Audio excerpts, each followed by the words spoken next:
This is the story of a bridge. It is a land bridge to China, and its name is Burma. The main span of this bridge, the Burma Road, was started by the Chinese after the Japanese invasion of eastern China in 1937.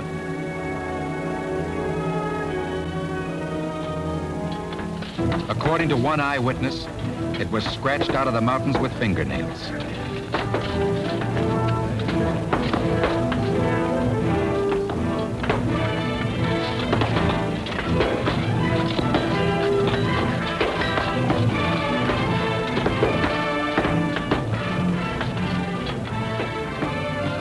For months, some 200,000 Chinese labored, and many died, so that blockaded China could fight on. Late in 1938, the road was completed, following the ancient trade route used in the Middle Ages by caravans bearing silk and jade, amber and ivory. Now that route was to be traveled by caravans of guns and fuel, ammunition and food, across the land bridge of Burma to China, to keep that country alive in its struggle against Japan, just as Russia had been kept alive in its battle against Germany by the land bridge of Iran. The Nazis tried to destroy that lifeline, but Iran was saved by the British at El Alamein and by the Russians at Stalingrad. China was not as fortunate. 1 month after Pearl Harbor, the Japanese struck at the land bridge of Burma. This is the story of the destruction of that bridge, and of the men who fought and died to rebuild it, so that China could fight on. A defeated China would mean India invaded and increased pressure on General MacArthur and Admiral Nimitz in the Pacific. The invasion started in January 1942. Both on the ground and in the air, the Japs had overwhelming superiority.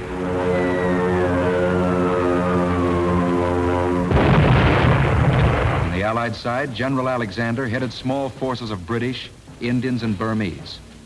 And General Stillwell commanded Chinese troops sent by Generalissimo Chiang Kai-shek. The Japanese sought to cut off China's supply line from Rangoon to Mandalay, and then to the Burma Road, running from Lashio to Kunming. They struck from the border of Thailand toward the vital port of Rangoon. Chennault and his American volunteer group, the Flying Tigers, together with small units of the RAF, helped to hold off the advance.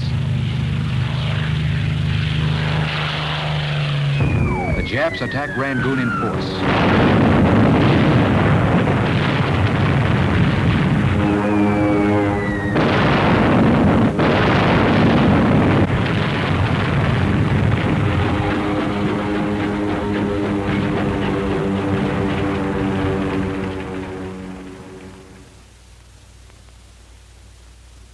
Rangoon fell.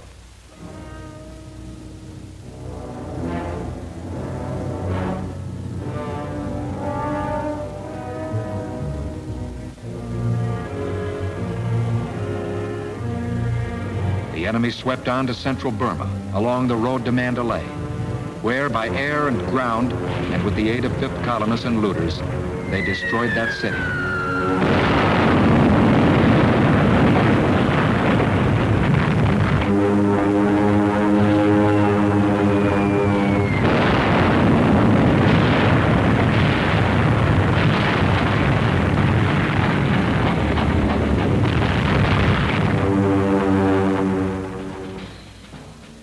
Despite Chinese resistance, they overran the Salween River area on to Lashio, terminus of the Burma Road. By the end of April, they captured the strategically important town of Myitkyina. The Burma Road was cut. Thousands of refugees choked the roads as Alexander and Stillwell were forced to retreat with what was left of their armies.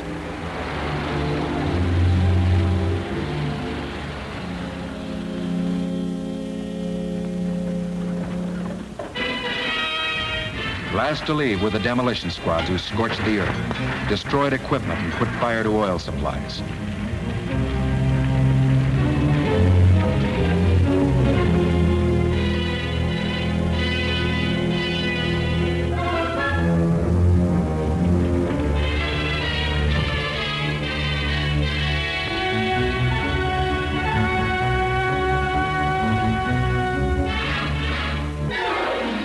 The Allies retreated, there joined with them an ever-growing mass of refugees, Burmese whose homes and lives had been shattered.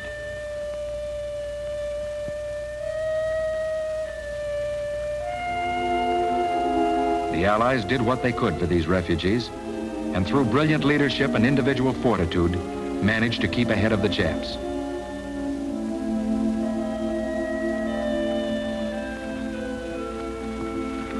They retreated along elephant trails, through jungle, across rivers and mountains, to the safety of India.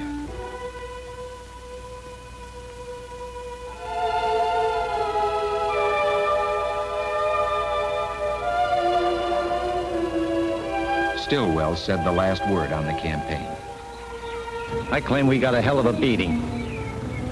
We got run out of Burma, and it's humiliating as hell. I think we ought to find out what caused it, go back and retake the place.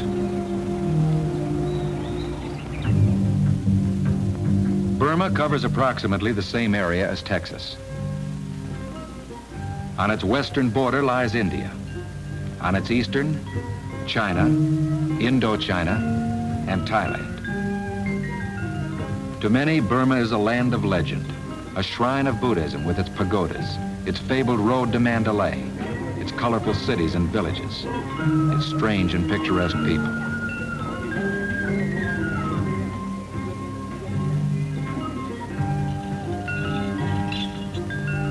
To the Allies, however, who were to fight there, Burma is a land of perpetual struggle against nature, with jungles so thick that whole armies can pass within a short distance of each other without detection. Wide and turbulent rivers that are almost impassable. Mountain barriers reaching their greatest height in the Himalayas, the highest range in the world. It's a land of extreme climate, intense cold, heat, and monsoon. Rainfall as great as anywhere on Earth.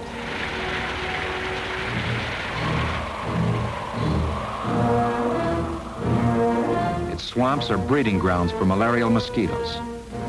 Cholera, beriberi, typhus, dysentery, tropical fevers and sores plague its inhabitants. This was the land where we were to fight.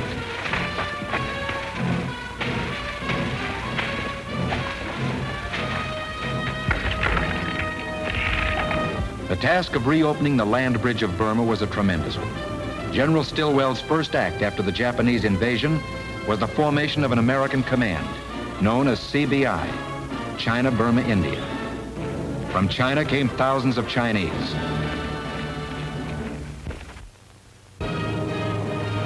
They were carried over the Himalayas by planes of the American Air Force to Ramgarh in India. Here under CBI, a huge training station had been started.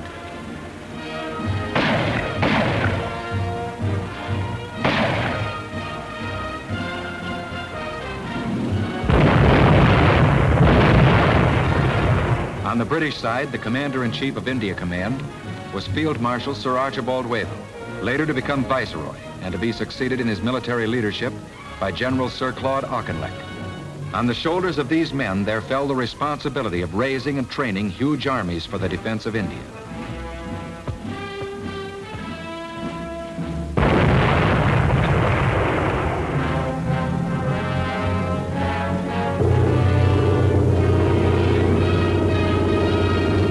It wasn't long before India became a vast armed camp.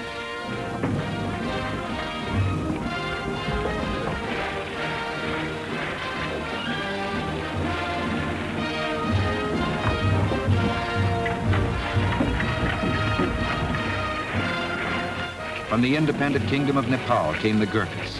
From the Naga Hills, Naga headhunters joined forces with the Allies. From East Africa and West Africa came more troops. From Burma came the Burma Rifles, and from the Chin Hills, Chin and Kachin tribesmen. Scots, Irish, English, Welsh, Australian, New Zealander, Indian, Gurkha, Burman, African, Chinese, American. Never was there such a polyglot army. In the meantime, in China, roads packed with refugees gave evidence of the terrific struggle against the Japanese advance.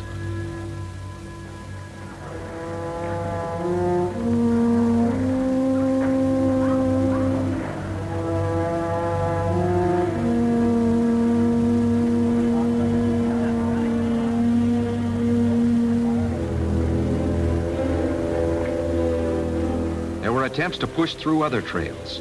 Mule packs were driven over the Himalayas to China at freezing altitudes, but the cargo they could carry was pitifully small, and the time it took incredibly long.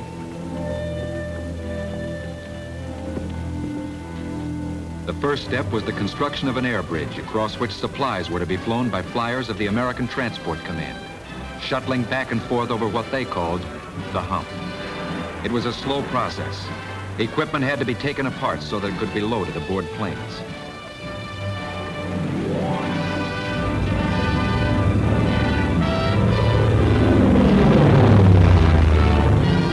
It was flown across Burma over the Himalayas to Kunming in China. Enemy interception, particularly from the important air base at Myitkyina, denied them a direct line and forced them north over a much higher route.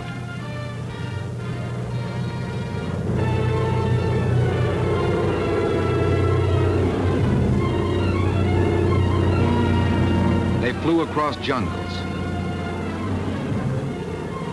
through mist and fog,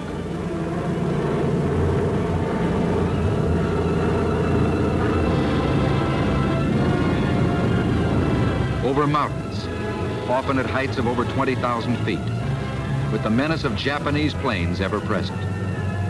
They made a sky bridge 525 miles long over the roof of the world and carried across in unarmed transport planes the vital supplies needed by the American and Chinese air forces and the Chinese armies. But it wasn't enough. There was still desperate need for a land bridge. So at the end of 1942, a road was started. The Ledo Road. Starting at Ledo in northern India, the plan was to drive through jungles, rivers, mountains, and Jap opposition to a juncture with the Burma Road. A supply route would then be forged from Calcutta to Ledo by rail, across the Ledo-Burma Road to Kunming, and thence to Chungking in China. Burma's mountains, rivers, railways, and highways extend from north to south. To push through this new road, the Allies would have to fight against the grain from west to east. The Ledo Road was begun by a handful of men facing a task that had been called impossible.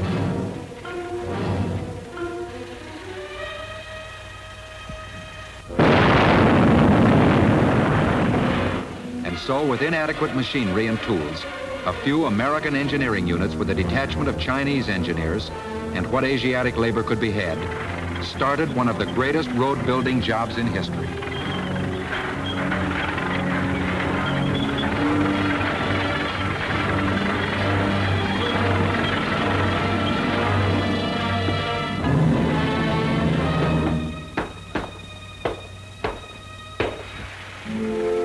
Again and again, they saw their work collapse as the monsoon washed away whole stretches. But the road inched along.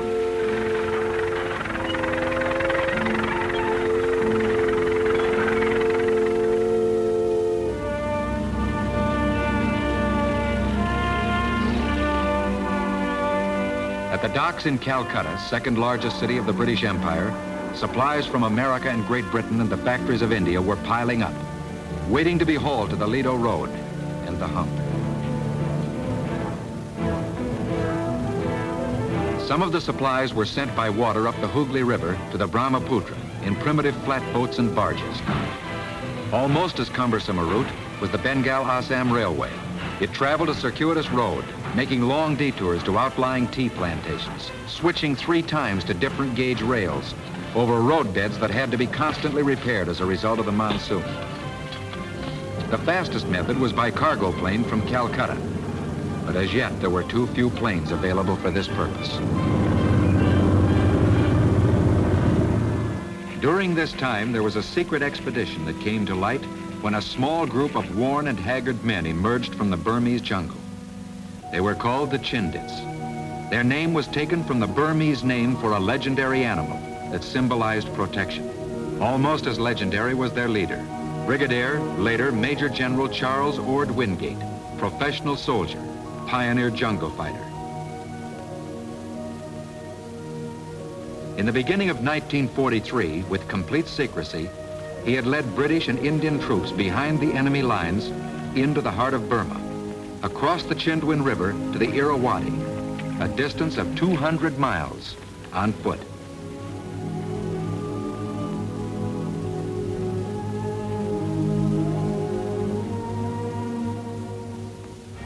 About this time, the first Quebec conference took place between Roosevelt, Churchill, and the American and British chiefs of staff. Here, new plans were evolved for the war against Japan.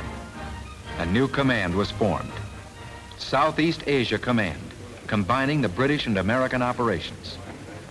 The appointment of Supreme Allied Commander went to Admiral Lord Louis Mountbatten, former Chief of Combined Operations in Britain and leader of the Commandos. General Stillwell was appointed Deputy Supreme Allied Commander in addition to his duties as Chief of Staff in China and head of CBI. Back in Southeast Asia, Mountbatten set up his Allied headquarters, choosing as its emblem the phoenix, the symbolic bird that emerged from the ashes of a destroying fire. Meanwhile, on the Ledo Road, construction was progressing, with Colonel, later to become Major General Lewis A. Pick, in command of the engineers. The Ledo Road is going to be built, said Pick. Mud and rain and malaria be damned. As the bulldozers and tractors cleared away obstructions, Chinese infantry and artillery, trained by the American Army in Ramgarh, India, moved ahead to clear away enemy opposition.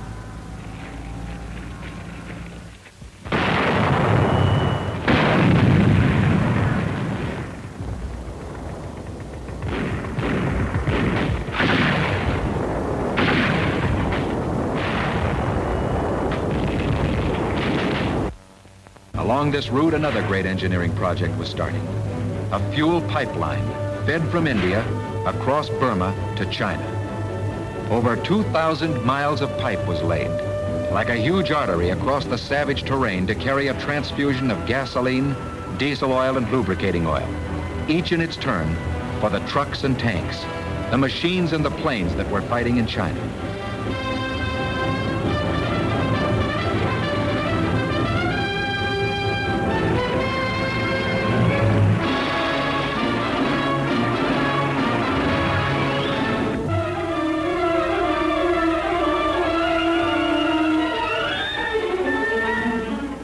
During this time, a campaign was being waged against another enemy in Burma, the enemy of disease, with its deadly spearhead, the malarial mosquito, which had taken a huge toll of the fighting men.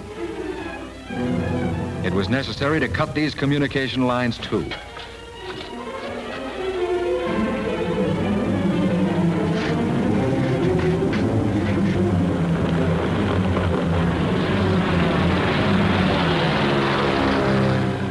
Another problem was the treatment of casualties from enemy gunfire.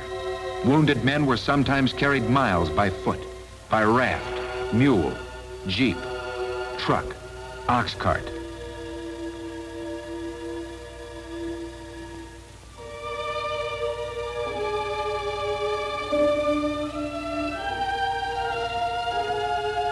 One of the great heroes of this campaign was Colonel Gordon Seagrave, formerly an American medical missionary who was with Stillwell on his retreat from Burma, and went back to that country with a group of nurses of various native races and a series of mobile hospital units. Seagrave and his men and women performed operations under the most primitive conditions.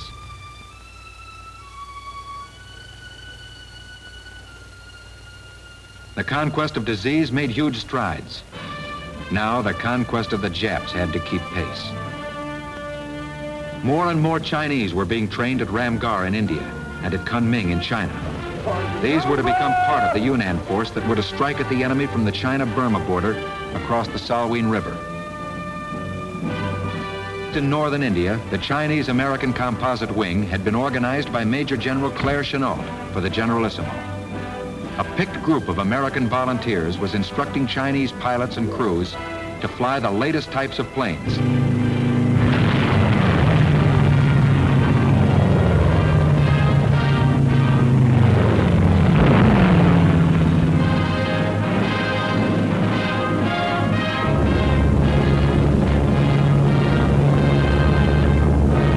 At another base in India, Brigadier, later Major General Frank Merrill was training the Marauders, a force of experienced American jungle fighters sent to CBI by General Marshall.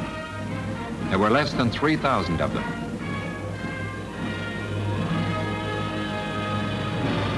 At a secret airfield in Assam, planes and gliders assembled for another American unit, the 1st Air Commando Force, sent by General Arnold. It was commanded by Colonel Philip Cochran, known to millions as Flip Corkin in Terry and the Pirates, and by Colonel John Allison, formerly of the Flying Tigers. Cargo planes shuttled back and forth over the hump to China. Advanced troops in the Ledo Road drive were supplied from the air by the Troop Carrier Command. Supplies were carefully packed according to weight, size, and breakableness. Then they were loaded on planes with parachutes attached. Now to find the men hidden in the jungles that needed these supplies.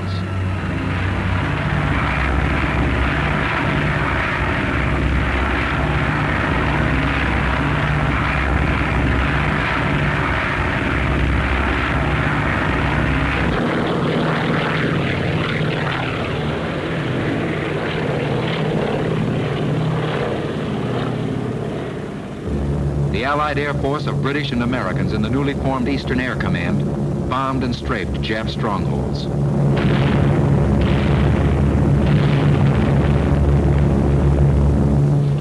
In India and in China, huge air bases were being built for a new and powerful weapon, the B-29 Super Fortress. Thousands of Asiatic laborers, men, women, and children, used whatever tools they could find, no matter how primitive.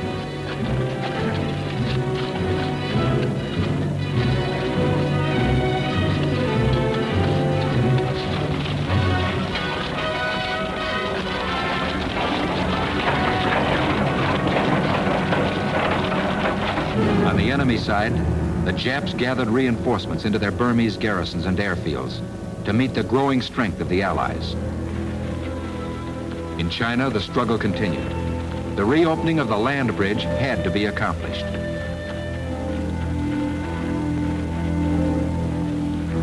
In the early part of 1944, the Supreme and Deputy Supreme Allied commanders met and laid out a plan of action for this reopening.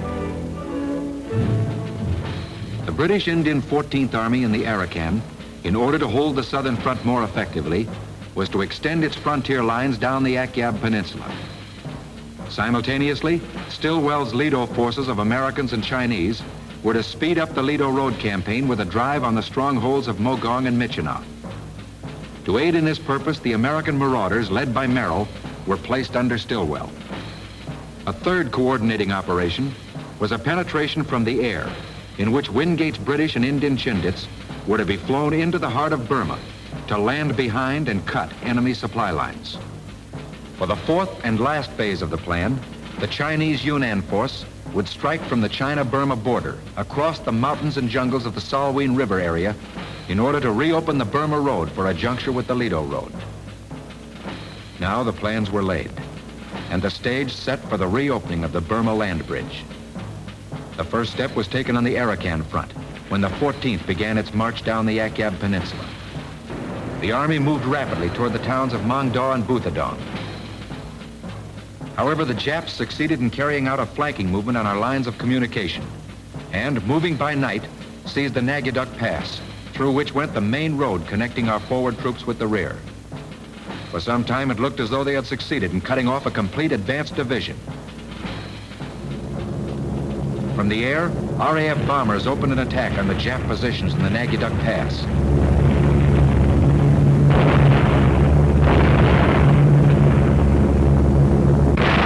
Meanwhile, the 7th Indian Division, using tanks for the first time in this campaign, attacked the same objective in that vital pass.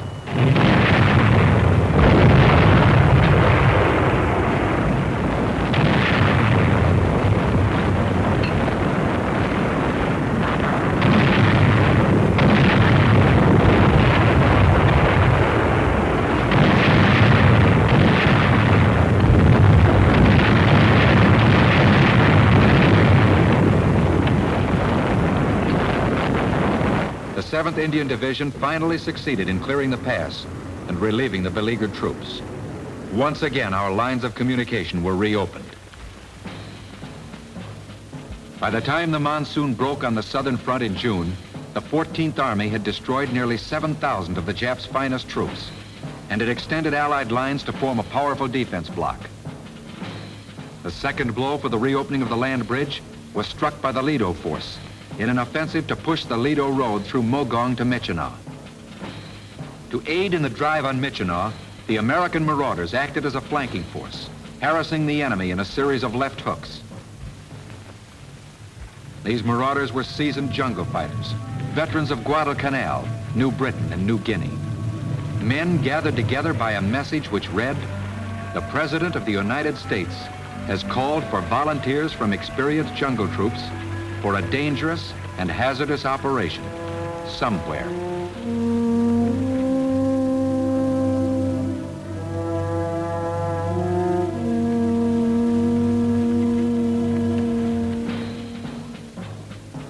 On March 5th came the third blow, an aerial penetration of Burma. The plan was to fly a detachment of American engineers in gliders 200 miles into enemy-occupied territory and land them on jungle strips, which they would convert into airfields. Once these airfields were prepared, transport planes would fly in a force of Chindits. Patrols would then fan out, cut Jap communication lines, and harass the enemy from the rear. British General Wingate, in command of the Chindits, arrived at Lalagat to discuss final plans with American Colonel Phil Cochran of No. 1 Air Commandos. D-Day. Rows of nylon tow ropes were carefully laid to take off of dozens of twin-towed gliders. Supplies of all kinds were loaded, including bulldozers and equipment for the use of the American engineers in constructing airstrips in the jungle.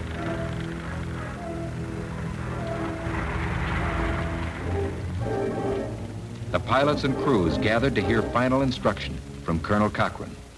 Now, is there anything anybody doesn't know? If there is, let's get it straight now. Okay, now just before I came over here, I had our final meeting with the British ground troops that you're going to take in there tonight. And I talked to the guy that's got the red flare that you know is going to be shot off if there's too much interference with the first few gliders that land. And he tells me that that flare's in an awful deep pocket and it's going to take somebody an awful lot of finding to get at it. So, if those guys have got that kind of heart and they got that kind of guts, it's up to us to get them in there so they can do their job and get them in right. Now tonight, Your whole reason for being, your whole existence is going to be jammed up into a couple minutes, and you're just going to balance it there, and it's going to take your character to bring it through. Now, nothing you've ever done before in your life means a thing. Tonight, you're going to find out you've got a soul. Good luck. The transport stood ready for takeoff. Gliders were lined up. Suddenly, there appeared in the sky above a plane returning from a last-minute reconnaissance flight. Something was wrong. Photos revealed that the main field was hopelessly obstructed. Tree trunks and logs had been strewn over it so that glider landings on this field were impossible. The troops waited for Cochrane and Wingate to make a decision. It wasn't long in coming. Within 15 minutes, they were climbing into the gliders. An alternative strip known as Broadway was now to be the main air base. At dusk, the first planes took off, each transport towing twin gliders.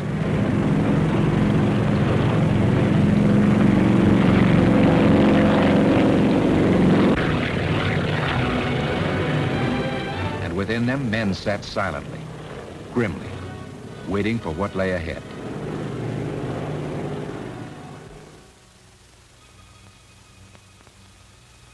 When the sun rose over Broadway, it revealed a field littered with wounded gliders. There were wounded men, too, and some beyond wounds.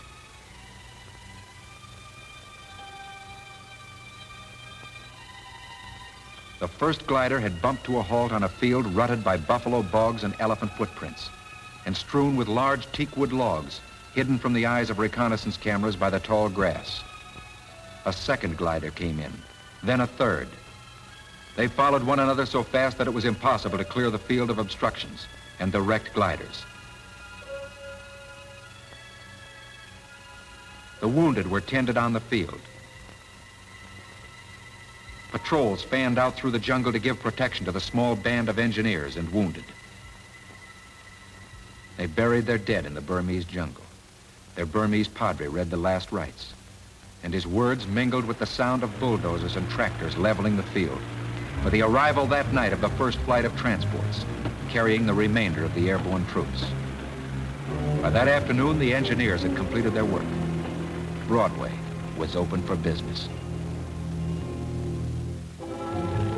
That night and for 6 successive nights, RAF and American pilots of the Troop Carrier Command, led by Brigadier General William D. Old, flew back and forth between Lalagat and the jungle strip of Broadway, which became a base from which patrols of Chindits fanned out in all directions. With the arrival of RAF Spitfires and American P-51s on Broadway, air protection was made available to cover operations. But the enemy struck back.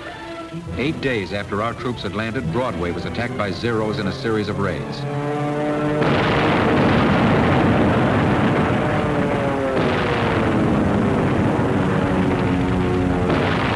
American and British planes landed and took off within close range of the Japs.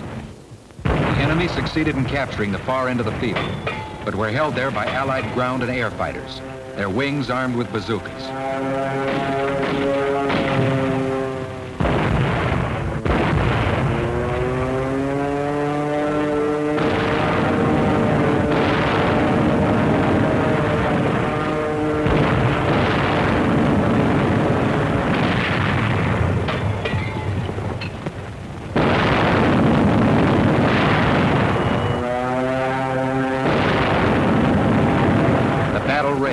Died down as the guns of the enemy were silenced and its troops forced back into the jungle. General Wingate had paid one of his many visits to Broadway about this time. On his return flight to his base, his plane crashed in the jungle in Assam. Broadway, an airfield carved out of the jungle, stood as a fit memorial to General Charles Ord Wingate.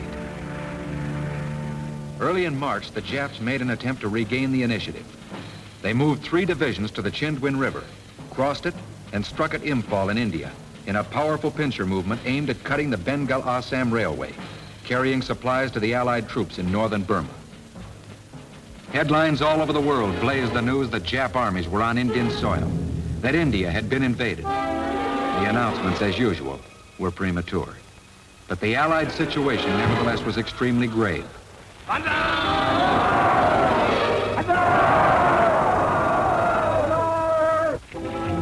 Reinforcements were desperately needed.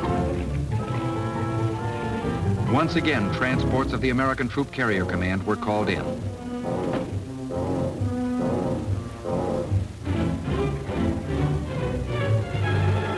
An entire Arakan division with mules and supplies were carried 230 miles by air from one fighting front to another.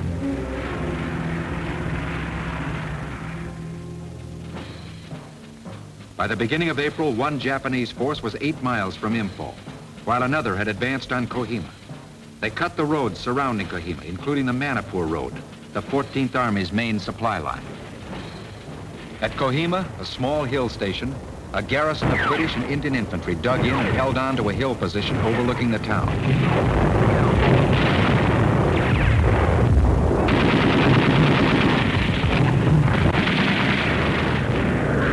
Conserving ammunition, the garrison held on. Daily transports brought over ammunition, food, water, and vital medical necessities. The hill soon became known to the troops as Parachute Hill. For 13 days, the garrison held out against a force 3 times its strength.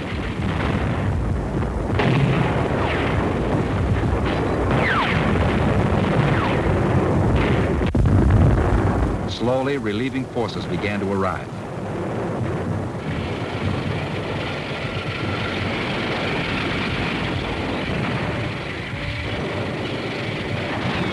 Until finally, the infantry could take the initiative.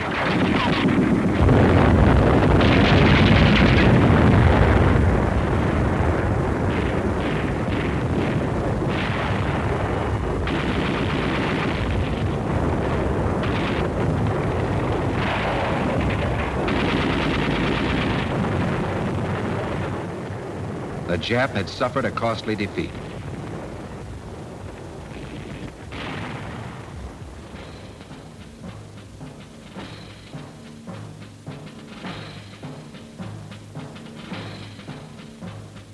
However, before the Jap attempt to cut their supply lines failed, the Ledo force and the Marauders had continued their drive.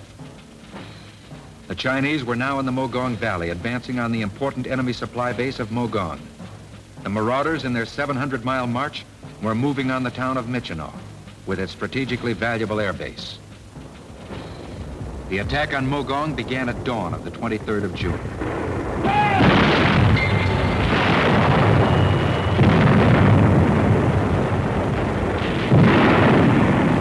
The Chinese forces advanced from the north.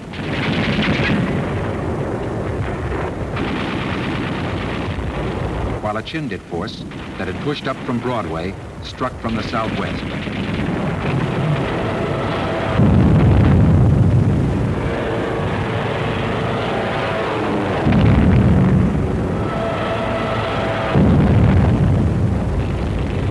By the second day, the railway station was occupied. Then, on the third day, the Chinese and Chindit forces linked up.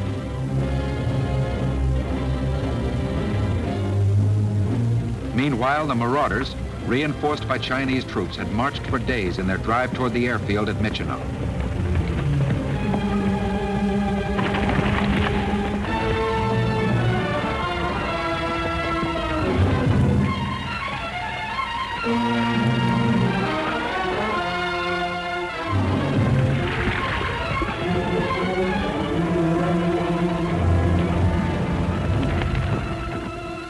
The enemy was apparently taken by surprise and withdrew to the town 2 miles east.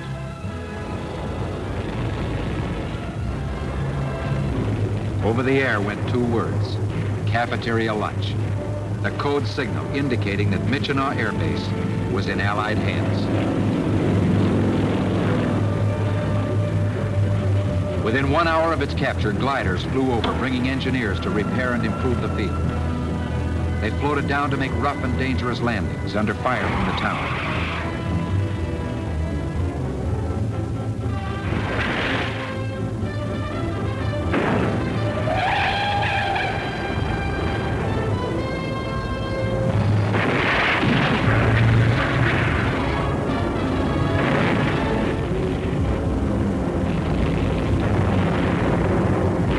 The engineers went to work as Chinese troops manned defense positions around the field. monsoon started and driving rain made the task of the engineers doubly difficult.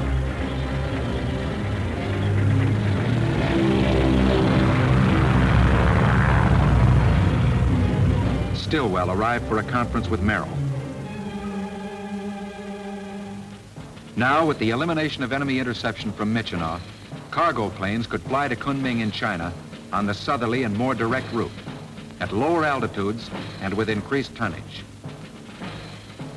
However, before the airbase could be operated effectively, the enemy had to be routed from the town. Michinaw was pounded from the air by fighters and bombers. On the ground, American Marauders and Chinese troops pounded the town with what little artillery they had.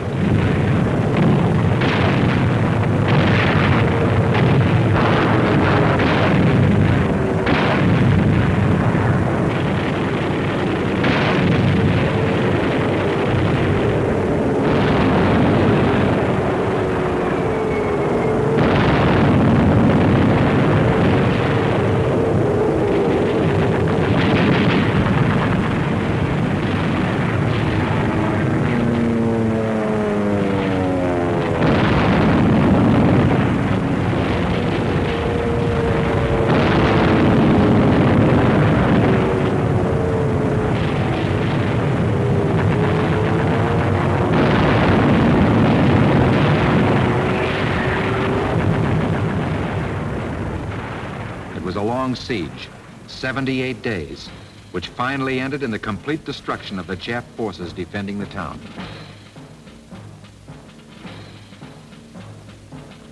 While the advance on Michinaw was taking place, the fourth Allied blow was struck. A thrust from the China-Burma border through the Salween River area by the Yunnan Chinese Expeditionary Force. The object of this blow was to clear the way for the eventual linking up of the Burma and Ledo Roads. To accomplish their task, two Jap strongholds, Lungling and Tengchung, had to be taken.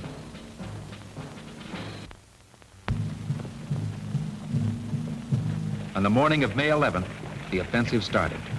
5 Chinese columns, together with a U.S. Army operations staff, crossed the Salween River.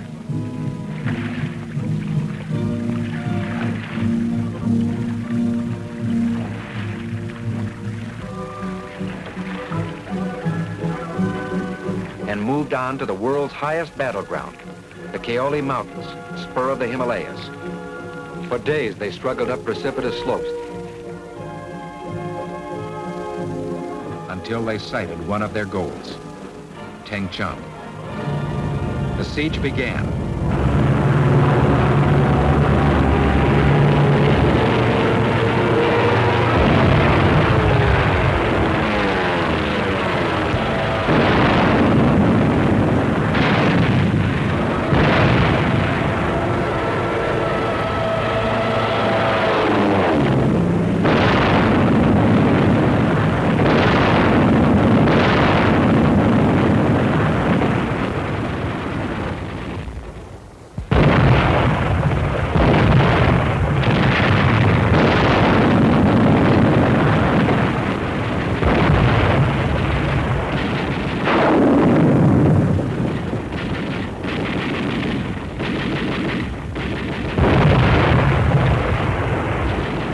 Jap soldiers driven from pillboxes streaked for cover, but machine guns picked them off as they ran.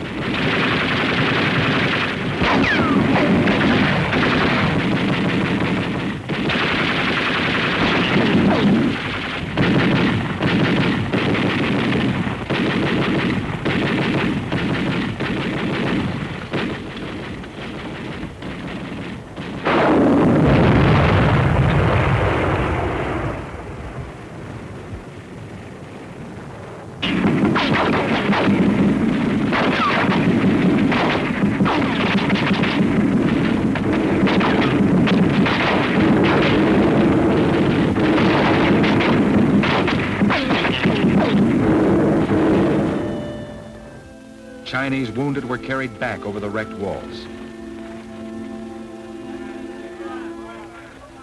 There were no Jap wounded, only dead, except for a handful of prisoners.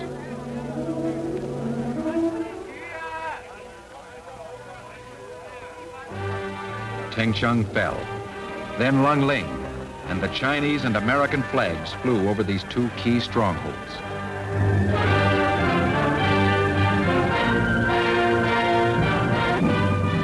The B-29s that had come to China and India were striking at Burma, Sumatra, Java, Manchuria, flying the longest missions ever undertaken.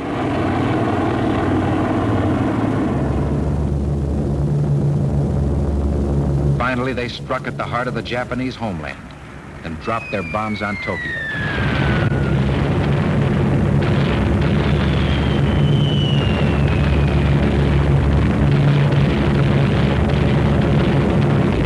But the Japs struck back in a new China offensive.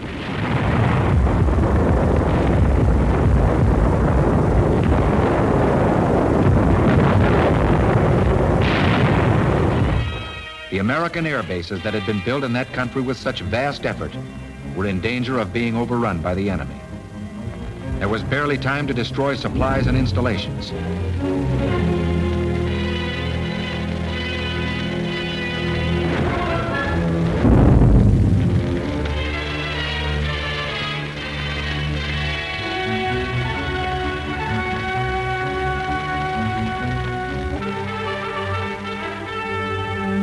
One air base after another fell before the onslaught.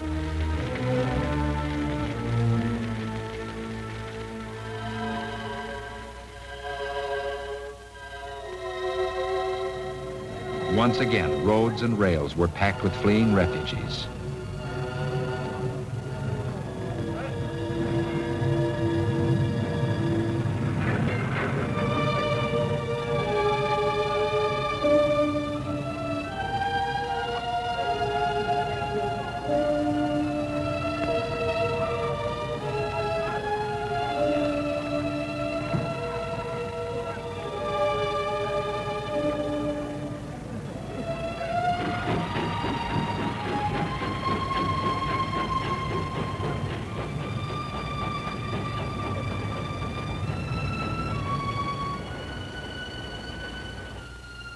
The offensive grew in strength until it had cut China in half. Now, unless supplies could be rushed through as never before, China faced total defeat. Tonnage over the hump was increased at a terrific rate. The pipeline that was already feeding the Allies in northern Burma pushed on so that it could feed the Allies in China.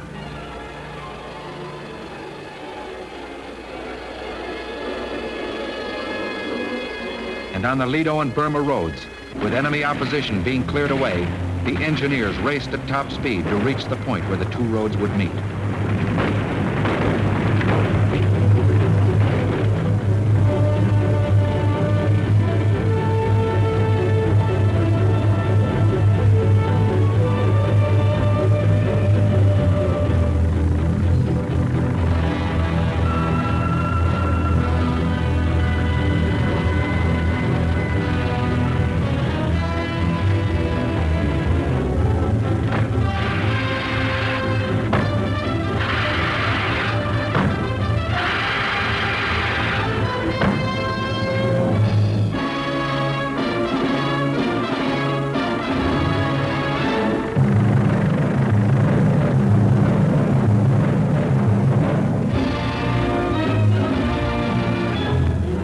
On a historic day in January, Brigadier, later Major General Pick, commander of the Ledo Road construction, met Lieutenant General Dan I. Sultan, who had succeeded General Stillwell as commanding officer of the India-Burma Theater.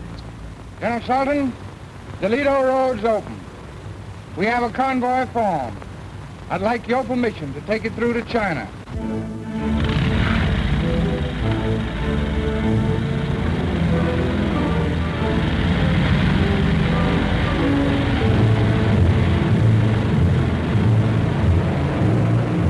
The first convoy was on its way from India to China, across the 1,044 miles of the newly completed Ledo-Burma Road, now called the Stillwell Road, in tribute to the man who had dedicated himself to the building of this great project.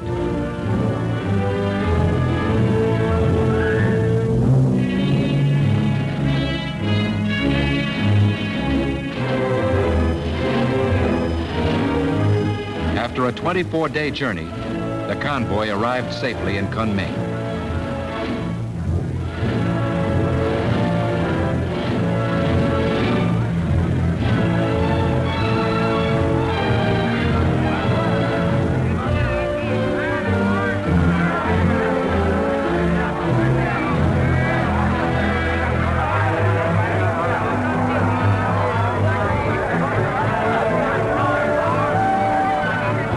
The Allies, British, Indian, Chinese, American, had fought, toiled, and bled. And now at last, China's land bridge had been rebuilt. Aid had come to China.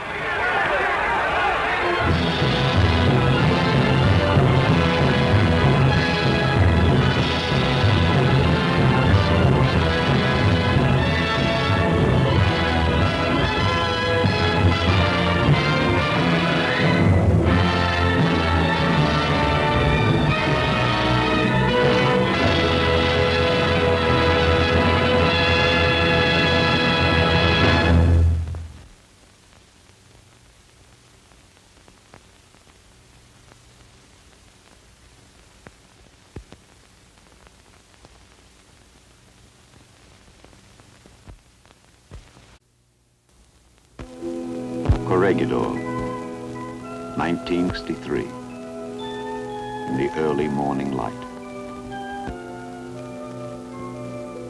Shaped like a tadpole with its bulbous head pointing west toward the South China Sea, Corregidor sleeps. Nearly forgotten in this age of man-chutes and keyholes in the sky. Nearly forgotten, but never quite. There are those who will remember. But now, in these hushed moments between the dark and the dawn, Corregidor lives with her ghosts. They cannot talk. They speak only through the legacies they have left behind. Mute reminders of men who ate and drank and slept here in these ruins. Who once swam and played on this stretch of beach. And who fired these guns in the defense of their lives. Corregidor, the Rock. This too was Corregidor, 22 years ago. Peaceful, quiet. Suddenly at Pearl Harbor, the peace and quiet exploded, and war echoed across the Pacific.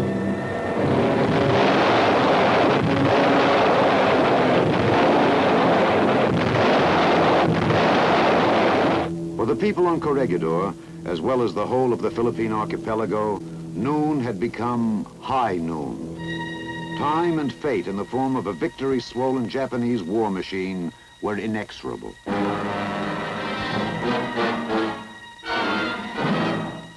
Manila fell. Bataan was driven to her knees.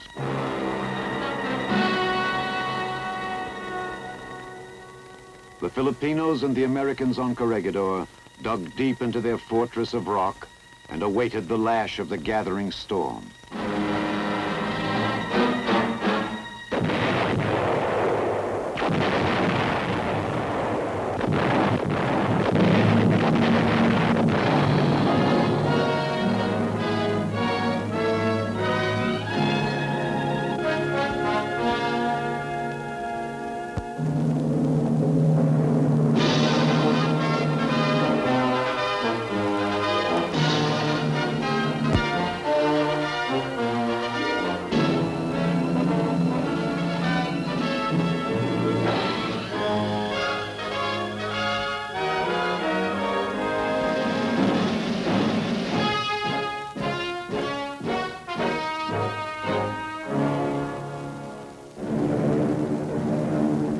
In April of 1942, the island of Corregidor was a fortress besieged.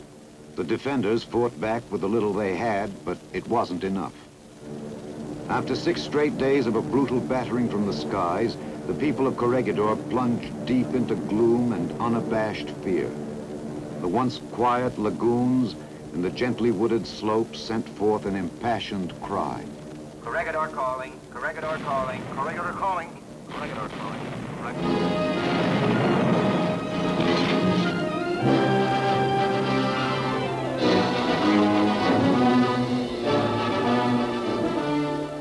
The fall of Fortress Corregidor seemed imminent. The suddenness of the attack was disconcerting. Rumor had it the Americans were abandoning the rock and MacArthur was leaving.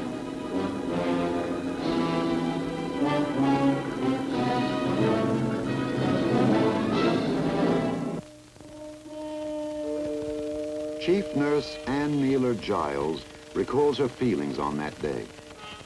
She's seen today as she works in the garden of her San Antonio home with her daughter, Sally Ann. It looked pretty bad to some of us who were there. We knew deep down inside that it couldn't be true. When the initial shock wore off, we learned the truth, that General MacArthur had received direct orders from Washington to fly immediately to Australia. That was all we needed to know. So we set ourselves to staying alive there in Malenta Tunnel until they did.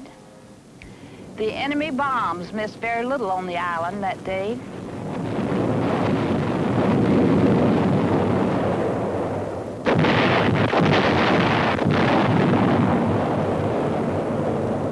We got right down to work. I tied my hair up in a piece of gauze and checked the shock ward to see if they had adequate help. Then I went to the operating room where I gave anesthetics to one casualty after another. When all the casualties had been cleared, I realized that we had not eaten since morning. Our water supply had been hit during the bombing, which caused us to have to ration our water to 1 drink a day. Not a drop could be spared for brushing teeth or washing the faces of our feverish patients. The seawater that had been filtered and flavored with coffee made us more thirsty. We dreamed of fresh, cool water running over stones, green grass and fresh air. And it was like that for 26 days of continuous bombing. Well, the plain and simple truth was that nobody was giving up. In order to give up, a man has to be willing and he has to be beaten. The people of Corregidor weren't willing and they weren't ready to stay beaten. But it was true that some of them were leaving to come back and fight another day. And so the enemy came. General Jonathan M. Wainwright surrendered the rock. General Wainwright had made his final report before meeting with the Japanese commander. With broken heart and head bowed in sadness, but not in shame, I report that today I must arrange terms for the surrender of the fortified islands of Manila Bay. Please say to the nation that my troops and I have accomplished all that is humanly possible, and that we have upheld the best traditions of the United States and its Army. Some things were hard to swallow, but they were a part of the times.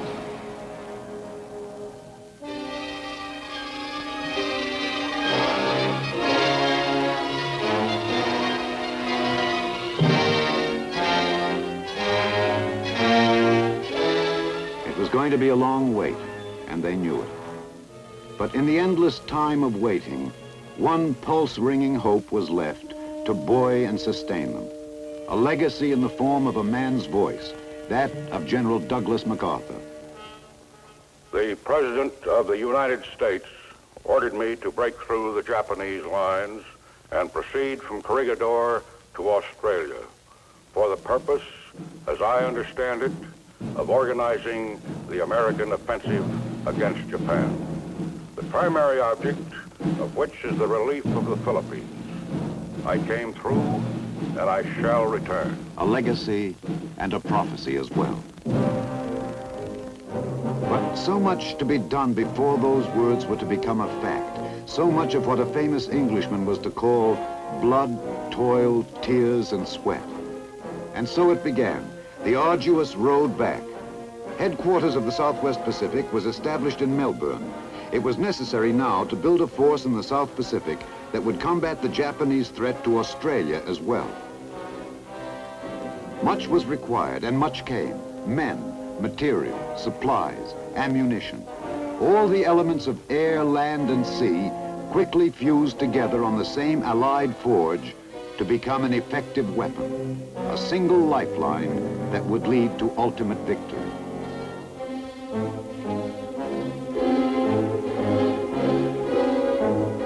It also followed that the road back should be a reversal of the enemy's pattern for conquest.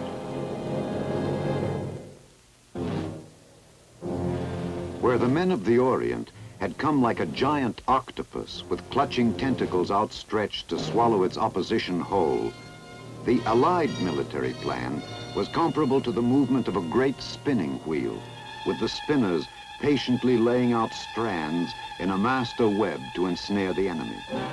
But it wasn't easy. Wars never are, not even for spinners of webs. A strand can break if a weave is tight. A timetable can go wrong when pressure is applied. And all hell can break loose with a wrong guess. There was no room in this war for second guessing. Decision, command decision. There was one burning question. Should the road back begin with Formosa, a great strategic prize, or should it be Luzon, which could hasten the end of the war? Luzon, the fateful die was cast.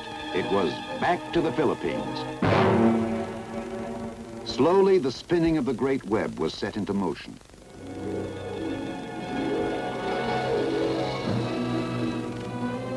Island-rocking decisions were being made in Melbourne, while on Corregidor, more fundamental decisions seemed important. We tried to maintain some semblance of normality. But this is hard to do when you're dirty, hungry, and completely exhausted. Performing operations by lantern-light can be trying on the nerves. And after 3 or 4 days of this, we were numb. Besides the wounded, many fell sick. Malaria was the killer. As the GIs used to say, the mosquitoes had air superiority. All around us, the Japanese officers inspecting our equipment and making pictures of us. We never knew why. They never notified our families that we were prisoners.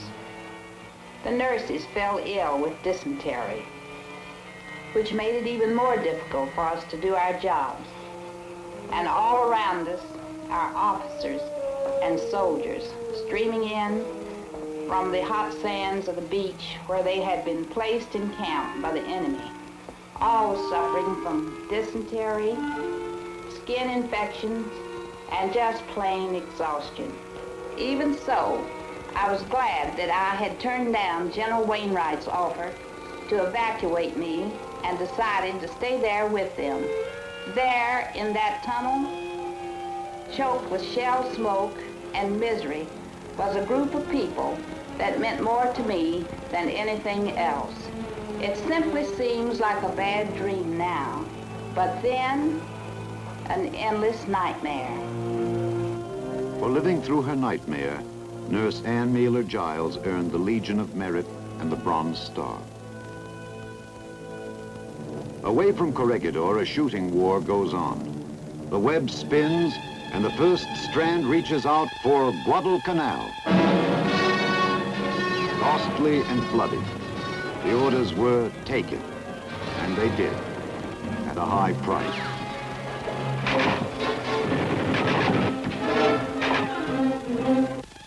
Rabaul. Rabaul was neutralized with day-to-day pounding from the air. We bypassed Rabaul and went forward. The road, a little bit shorter, but still a lot of miles to go. Another strand in the web laid in place.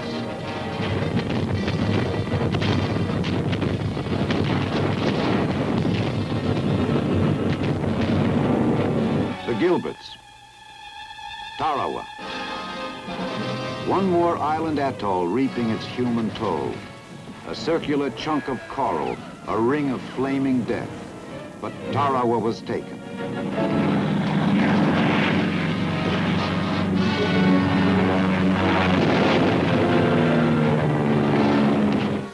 The Marshalls. Kwajalein. One base nearer, another strand in a fast-growing web. The Marianas. Saipan, another airstrip. But how do you count the cost when it has to be paid in blood? Palau. Only one thing to keep in mind here. Palau was only 500 miles from pay dirt, Mindanao in the Philippines. They were back to where it all began. This was the curve in the long and weary road. The memory of the Philippines was still fresh, an open, still festering wound that refused to heal. Remembering, the web spinners cast out their strands of flesh and steel toward the next objective, to drop them over the curved spine of the Philippine archipelago. Leyte. Kenny's 5th Air Force softened up the enemy.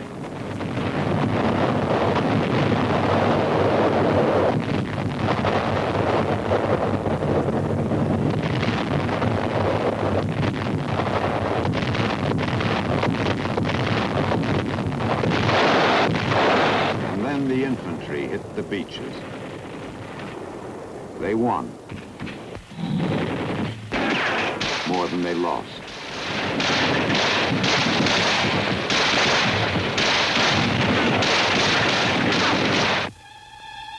Luzon, the crux of an earlier command decision. Was it really going to save more lives and shorten the war? It was time now to find out. Pinpoints of death, opening the door to Manila Bay.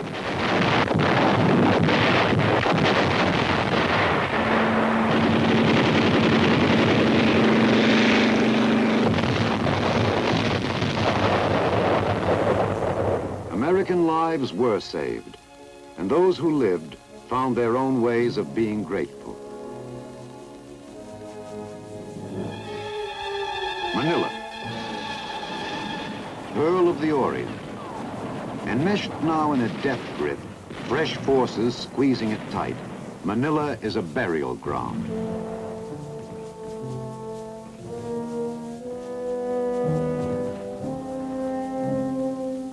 It was said the enemy commander gave one last order to his men: hold Manila or burn it.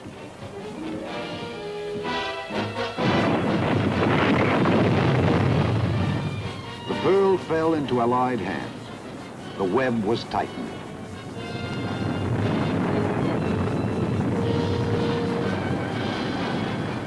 There was good reason to remember Bataan. Men died, and those few who lived through the infamous death march became the walking ghosts of Bataan.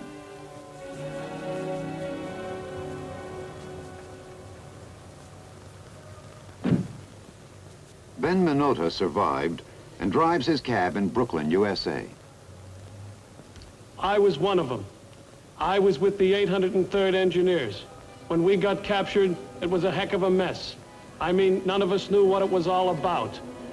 But it sure didn't take us long to find out, that's for sure. We were in Marvelous when that march started. It was hot, and San Fernando was 90 kilometers away. We had to do away with our stuff and carry theirs. Machine guns and ammo cases. No food and water. Our guys were dropping like flies. It took 5 days to get to San Fernando. When we got there, God knows how, they shoved us into boxcars and slammed the doors. 4 hours, stinking, dirty filth, and jammed in like sardines. But that march, I cannot forget it. Even the 3 years after, into prison camps, bad as they were, it was that march that still gives me nightmares.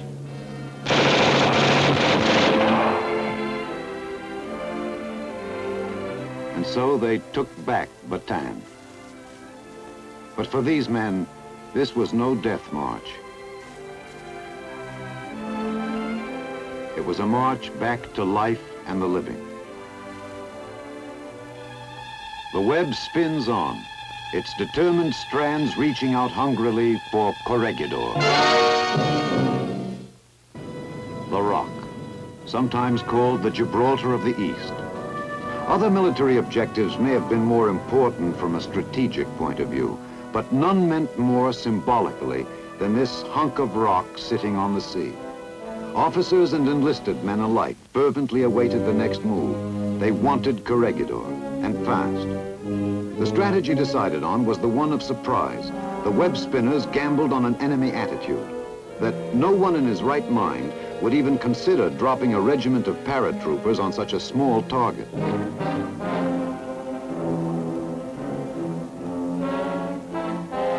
They would more likely anticipate an approach from the sea. The Allied High Command decided to go for broke. Naval bombardment, aerial attack, amphibious landings, and a parachute drop. The 503rd Regimental Combat Team was the jump regiment picked to do the job.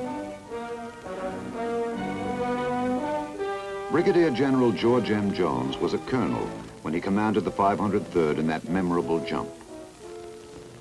I suppose historic is about as good a word as any to describe what happened that day.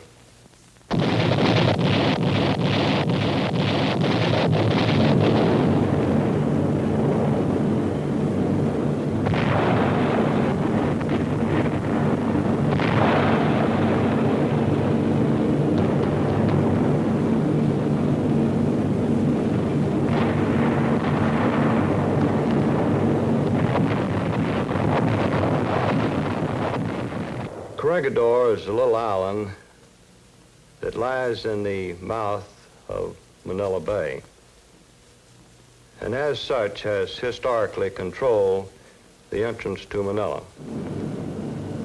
I think the troops of the 503rd were enthusiastic about the jump. Of course, any veteran paratrooper knows that when he jumps into an operation, that he's jumping into the unknown.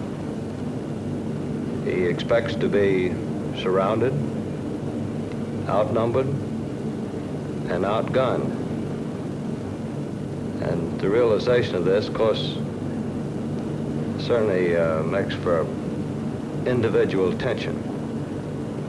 But I think at the time of the drop, the troops were really ready to go. We had 2 drop zones and 2 series of planes that came in single file over each drop zone. The wind was blowing. We actually didn't know prior to the jump what the wind was going to be, but we knew that the wind was a factor. And this really was the weather part of the operation that had made us alter our plan somewhat.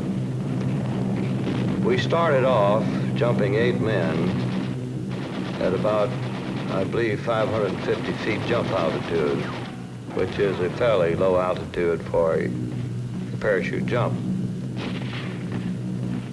As each plane in the serial would come over a prearranged point, we would give the word to count a certain number of seconds, and then the first man of that stick would go out.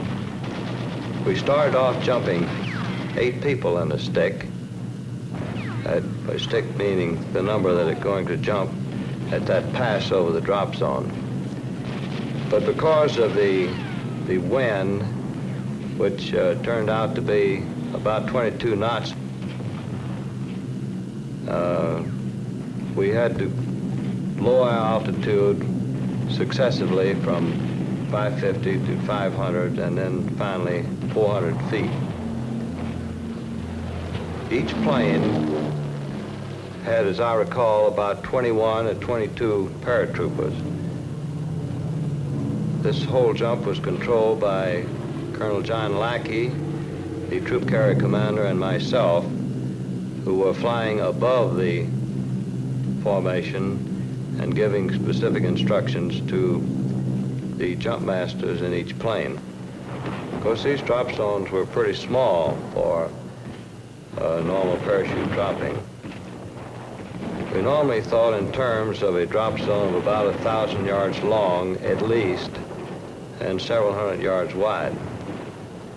These drop zones were small, the largest one being about 200 yards long and about 100 yards wide.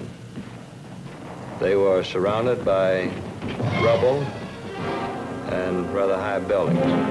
All of these things added to the hazard of the drop. Of course, we had a few casualties on the jump,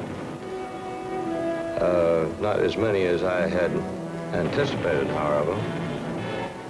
Prior to the jump, I estimated that we might have as many as 50% casualties. As a matter of fact, my estimates ran between 10 and 50% because of the nature of the drop zone, the wind, and the other factors. We got by with 12 or 13% casualties on the jump. Actually, the losses, however, did justify having the operation because we accomplished our mission. We secured the island of Corregidor, eliminated the control mines, which would have kept our ships from coming into the harbor, and opened up the harbor of Manila. Now, as far as the surprises, of course, this operation was short, was fast, and full of surprises. From almost the word go, we had surprises. There were kamikaze operations. The third day, they blew up Manila Tunnel, where they had a great number of explosives stored.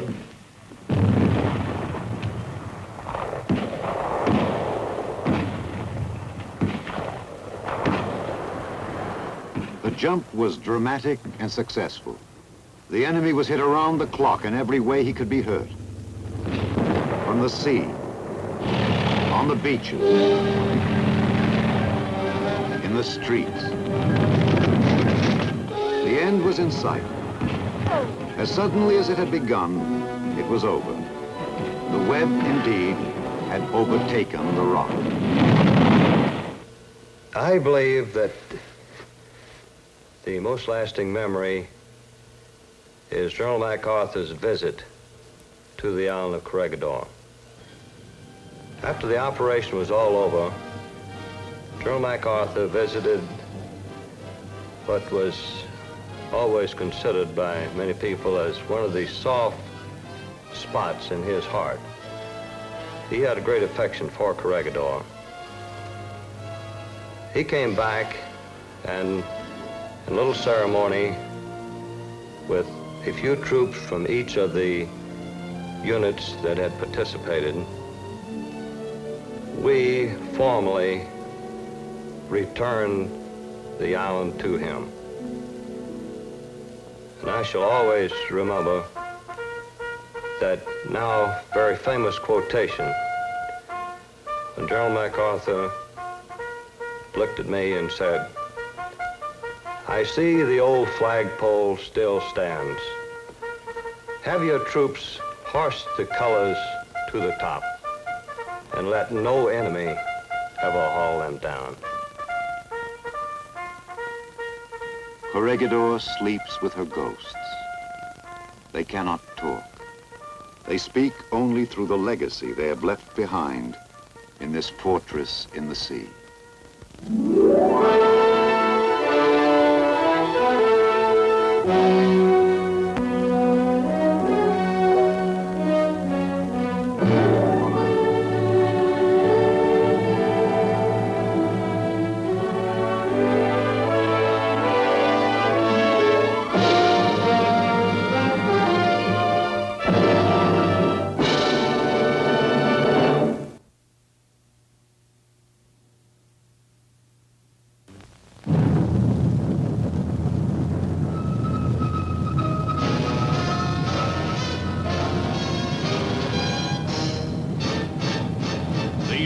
States Army presents The Big Picture, an official report produced for the armed forces and the American people.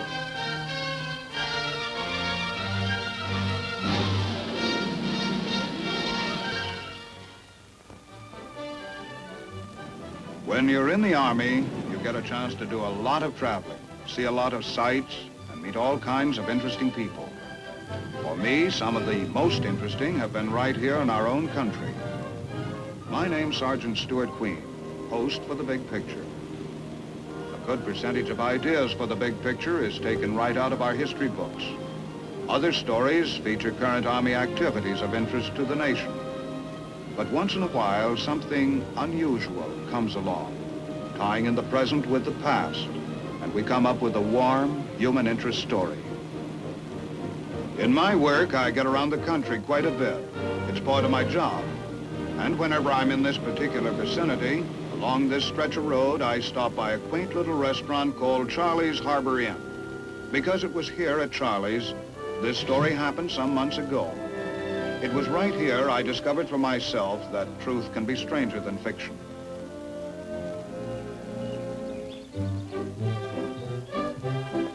It was the kind of incident you read about in a novel or see in a grade B movie. But if anyone told you it was a true story, well, nobody'd believe it in 1,000 years, and I wouldn't blame them. But this story really did happen, I know, because I was there when it did, and I saw it all.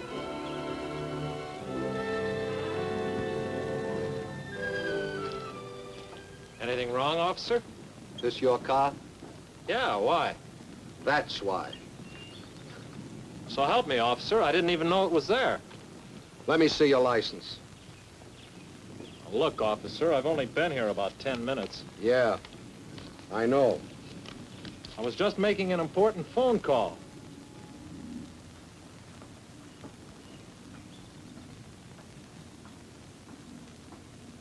Don't I know you from somewhere? Now, look here, officer. I'm an honest, law-abiding citizen. I've never been in trouble with the police or anybody else. Why, I never even... Hey, okay, forget it. You ever been in the service? Yeah, but what's that got to do with it? Never mind that. Just answer the question. When did you serve? World War II, in the Army. Where? What part of the world? The Pacific. Say, what is this, an Inquisition? Take it easy, buddy. Take it easy. Where in the Pacific? I started in Australia, then New Guinea, New Britain, the Admiralties, and let's see, the Philippines. The Philippines? Where in the Philippines? Mostly Leyte and Luzon. Aha, Luzon. We hit Lingayen Gulf, then right down to Manila. You were in the Battle of Manila? From the kickoff till the final whistle. Santo Tomas. Mean anything to you? I rode the back of the first tank in. I thought I recognized you. Me? From where? From Santo Tomas. You see, I was one of the civilian prisoners there on Manila that you and your outfit liberated. No kidding. Yeah. Well, if this don't beat... Well, if this ain't the... Look, you got a minute? Sure. Let me buy you a cup of coffee? Yeah, sure. Look, whoever thought that... Nobody ever believed it, I know that. After all these years... Here was a veteran of World War II, and here was a man he helped liberate. Both meeting for the first time since that historic Battle of Manila in 1945. Peg, will you get us a couple of cups of coffee? 2 cups of coffee? As I said before, a true story, stranger than fiction, taking place right before my eyes. Man, you've added a few pounds here and there. Food's better over here, and the wife's a good cook. Say, don't I remember your wife at Santo Tomas? Kind of frail? That's right. After you arrived, we had to take her out on a stretcher. How is she now? Couldn't be better. Matter of fact, we got 4 kids. 4? Yeah. That's great. My wife and I often talk about those days. We never did get much of a chance to thank you and your outfit for liberating us. I'll never forget the first day you arrived at Santo Tomas. How'd your outfit get there so soon? Well, it was all part of the stepped-up liberation of the Philippines. As I recall... You really want to hear about it? Yeah, I sure would. Well, as I recall, the GIs had taken Leyte and landed on Mindoro, the island directly south of Luzon. So my outfit and a lot of others were ready for the main event. We hit the beach on Lingayen Gulf, 100 miles north of Manila. We thought we'd be moving into the teeth of enemy resistance. We were wrong. That was to come later.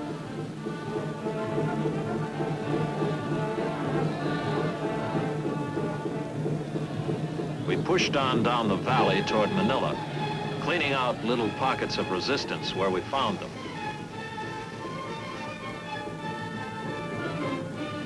Out ahead of us, Air Force and Navy planes were softening up the way.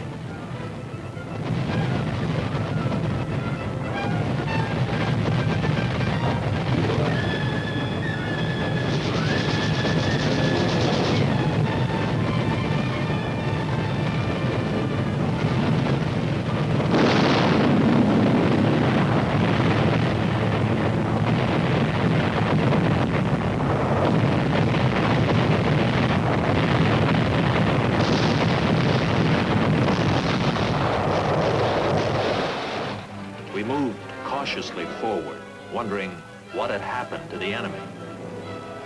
And for a while there, it looked like we were tourists having ourselves a real ball.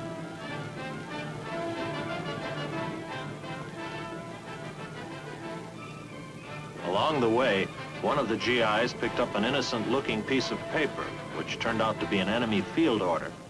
It contained information of enemy intentions and plans, useful intelligence.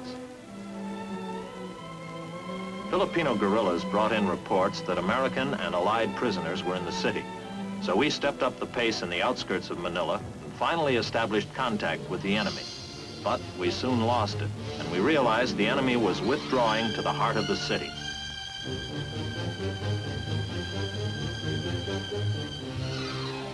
At Grace Park, where the monument stands, snipers took pot shots at us and slowed down our advance somewhat. And the only satisfaction I recall here was that my outfit was the first to enter Manila proper.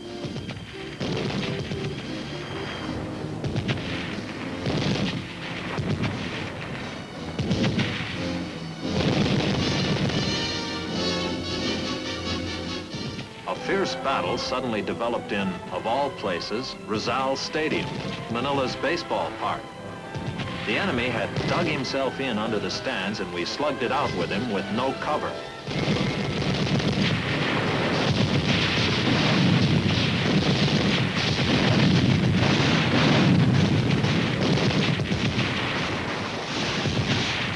Rizal Stadium, a baseball park. No game today.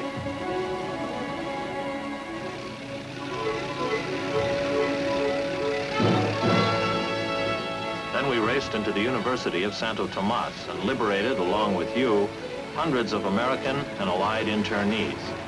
It had been 3 years since this pathetic group of prisoners had seen a free America.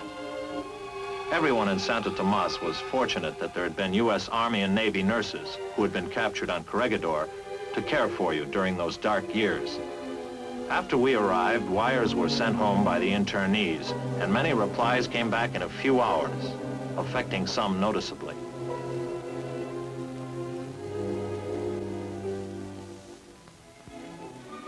But for everyone, the liberation was a big celebration party. Kids who'd had no toys for 3 years now had giant-sized ones. And all of us were discussing how wonderful it was that the nightmare was over at last.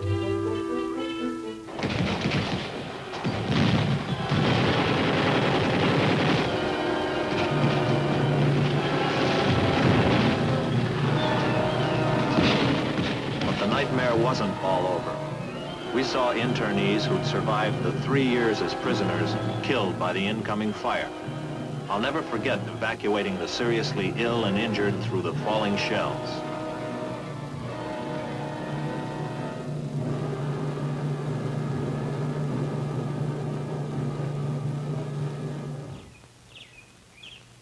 Finally, the shelling of Santo Tomas let up. The Japanese needed their artillery more urgently elsewhere. Then the internees were evacuated to the States, most of them by plane. But I guess you'd remember more about that evacuation than I would. I'll never forget it. If you'd been a few more days rescuing us, I don't think my wife could have held out. But she made it okay, thanks to you and your buddies. That's the way the ball bounces. You never know when you can help the next guy. Yeah. I remember when I left Luzon, the battle in Manila seemed to be getting worse. Yeah, it sure was. What with the excitement of going back to the States after being a prisoner for 3 years, I never did get the dope straight on how the final stages of the battle went. It's all kind of fuzzy in my mind. All I know is we won, but it was quite a scrap, wasn't it? It was rough. Yeah, I know. How'd you make out after I left? Well, we got ourselves a good taste of street fighting. Being jungle GIs up till then, we found we had a lot to learn about fighting in city streets and big office buildings. But we learned fast. Combat is one thing for sure, a good teacher. How'd you come out? Oh, me personally, okay, but not so for some of the others. The deeper we got into Manila, the more fanatical enemy resistance became. They couldn't escape, and they wouldn't surrender, so they fought till they died. Most of them, anyway. Our casualties were heavy. And the more we moved into the heart of the city, the more the enemy took advantage of the huge government buildings for defensive positions. Some of the buildings had to be ripped apart stone by stone before we could continue our advance. The enemy defensive plan soon became apparent. He was fighting delaying actions to allow his troops to cross the Pasig River, which cuts Manila east and west right through the middle. We pressed forward as fast as we could through fantastic tangles of broken buildings.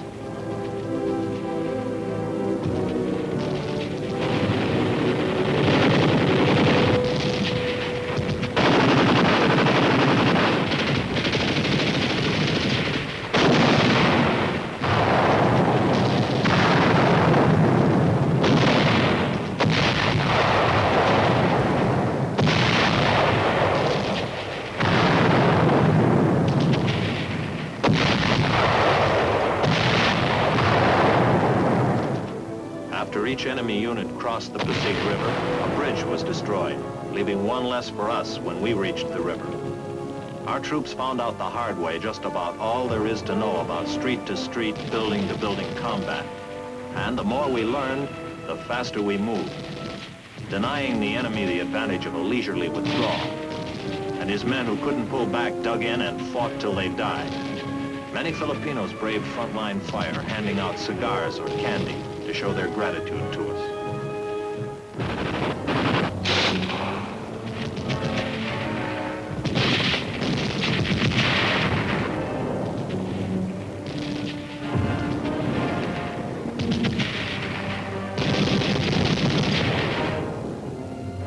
The enemy had orders from the High Command. Hold Manila. In the fighting that followed, flames raged everywhere.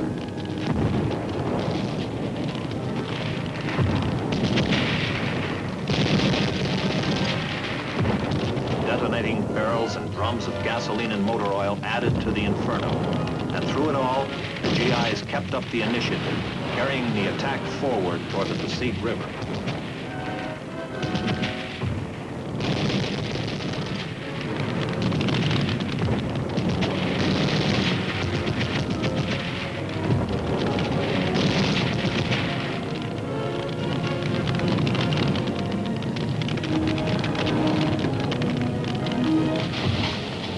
Firefighting equipment which had survived the street fighting was used, but it was hardly worth the effort.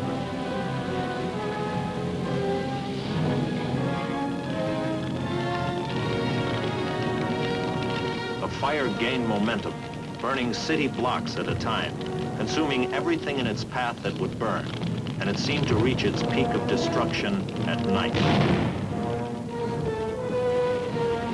The Battle of Manila had reached a decisive phase. We were north of the Pasig River, and the enemy was south, and moving into the famed old walled city called Intramuros. We kept the enemy pinned down with our fire while we brought up troops to prepare for a boat crossing of the besieged.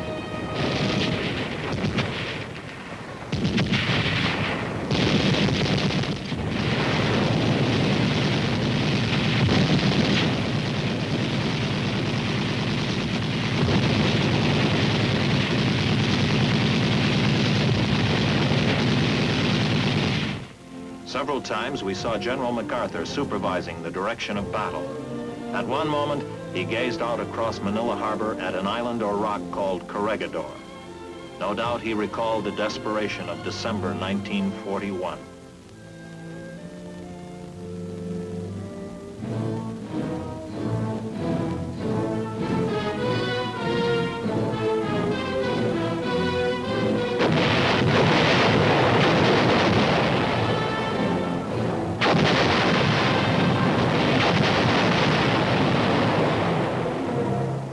In May 1942, the enemy swarmed over Corregidor. No doubt, too, the general had many times pondered the fate of his troops, who were outnumbered, out of ammunition, food, and medical supplies, and thus compelled to surrender. The tide of hope had reached its lowest ebb for Americans when General Jonathan Wainwright sat at the surrender table. And the American flag was lowered on Corregidor.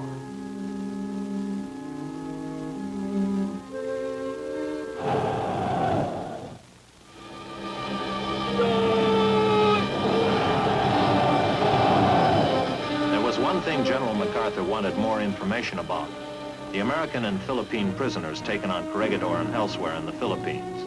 These were the troops the general had in mind when he returned to the Philippines.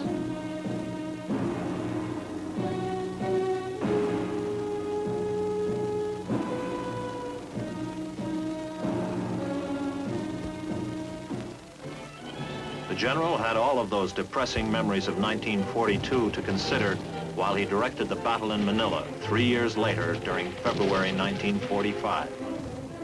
An isolated pocket of resistance developed in Manila's city prison called Bilibid. Filipinos brought in word that American prisoners, many captured on Corregidor, were being held in Bilibid. We stepped up the attack and raced toward the city prison.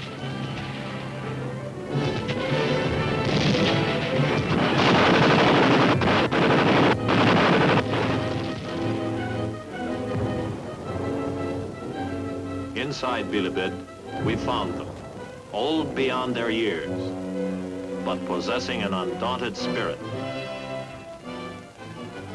They lined up for chow with a 3-year appetite.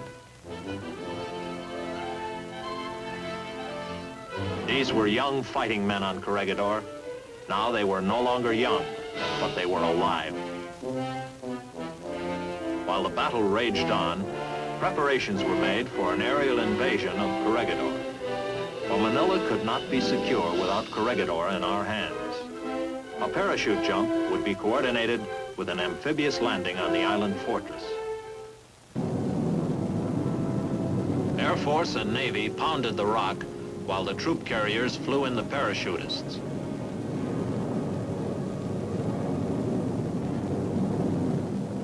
And when the drop zone on Corregidor was lined up, there was nothing left to do but jump.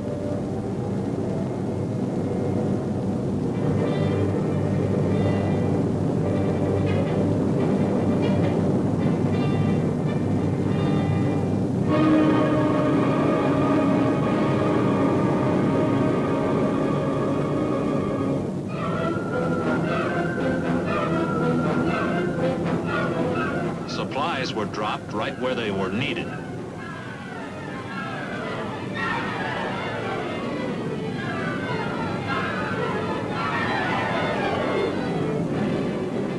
While the parachutists seized their objectives on top of the island, an amphibious task force hit the beaches.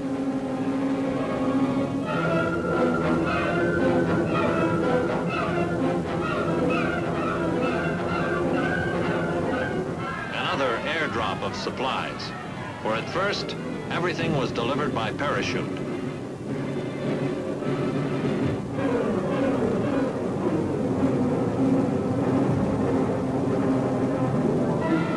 Although Corregidor was lightly defended, Every enemy soldier there fought a fierce battle. While the island fighting continued, the battle in Manila was going into the final phases. All of the enemy forces alive had withdrawn into the walled city south of the Pasig River. Now they literally had their backs to the wall. They couldn't escape and wouldn't surrender. So we got set for the final round. The plan roughly was to concentrate our artillery, mortar, and small arms fire on the enemy while we crossed the Pasig. Wire communications were strung to assure the closest coordination of overhead fire.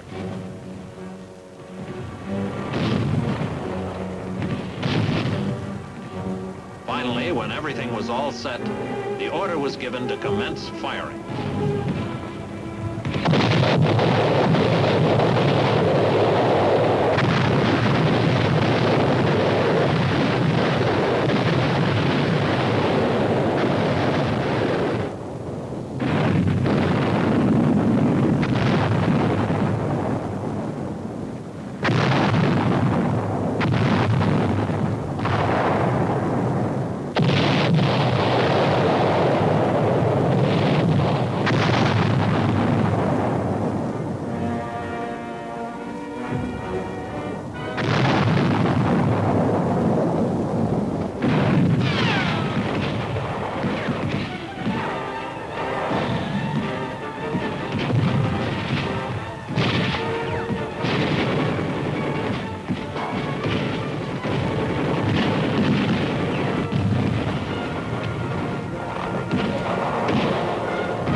Lined up assault boats and amphibious tracked vehicles and then made the first river crossing attempt.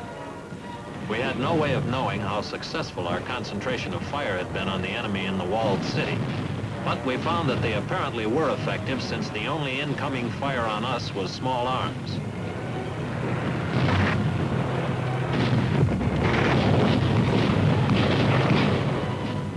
Soon we were pouring across the river, getting established on the south side and moving toward the closest wall of the walled city.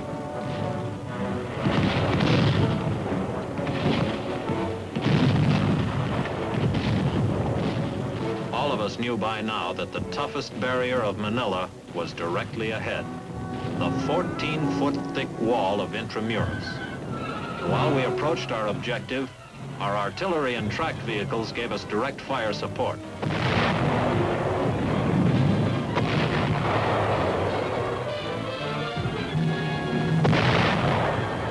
Between the river and the walled city was an open park area.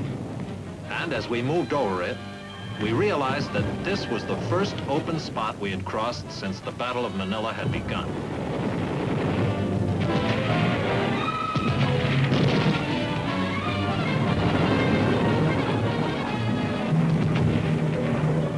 The closer we got to the walled city, the more we saw of the effectiveness of our artillery and mortar fire in softening up the enemy positions. Filipinos willingly pointed out prepared defensive positions of the enemy.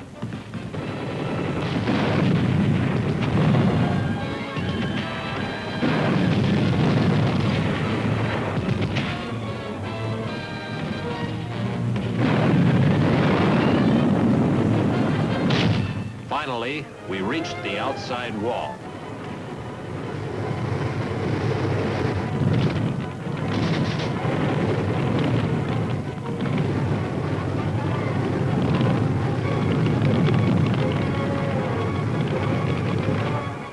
It took a great deal of probing to find the proper place to make the assault.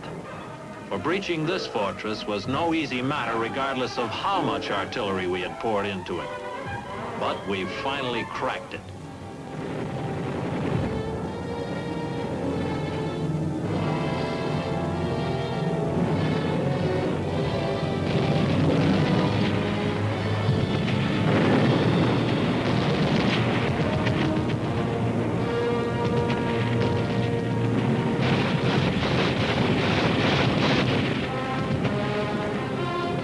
Once inside Intramuros, the city within the walls, the battle was suddenly over. Only the rubble and chaos of combat remained. And among the debris, we found human wreckage.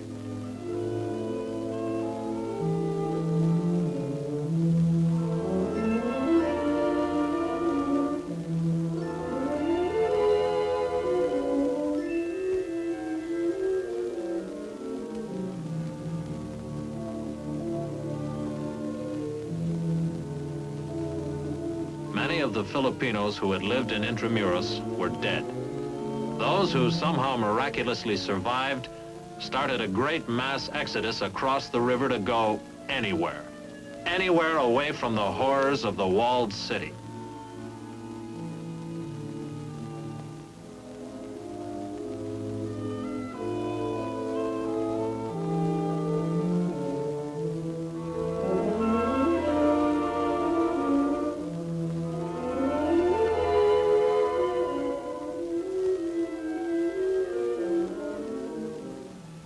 Although the fighting in Manila was over, there still was one more military action to be taken.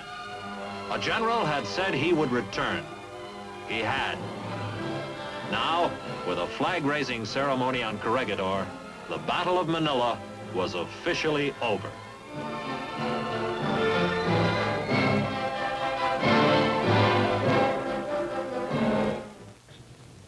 And that's how the Battle of Manila went. It was a rough one. Gruesome at times. And I thank my lucky stars I got out of it okay. Some of my best friends didn't. Maybe you'll understand how indebted I feel towards them. Yeah, I guess so. Look, you gotta come out to the house and see the wife. I can't tell you how happy she'll be to meet you again. Why don't you come out some night for dinner? Soon. Whenever you say. Good.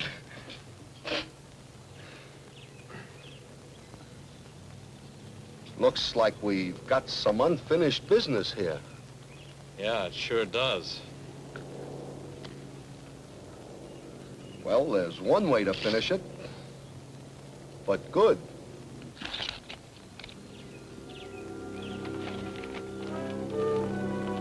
That's just the way it happened, and a good finish it was for a true story.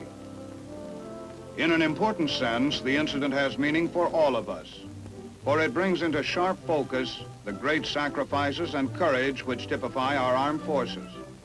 It is this type of unsung action that gives depth and meaning and purpose to military history and to a country's heritage. Oh yes, one more thing I'm sure about.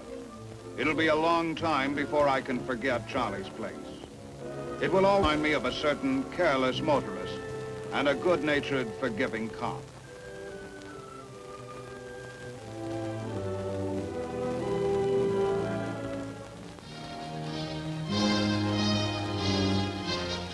The Big Picture is an official report for the armed forces and the American people. Produced by the Army Pictorial Center. Presented by Department of the Army in cooperation with this station.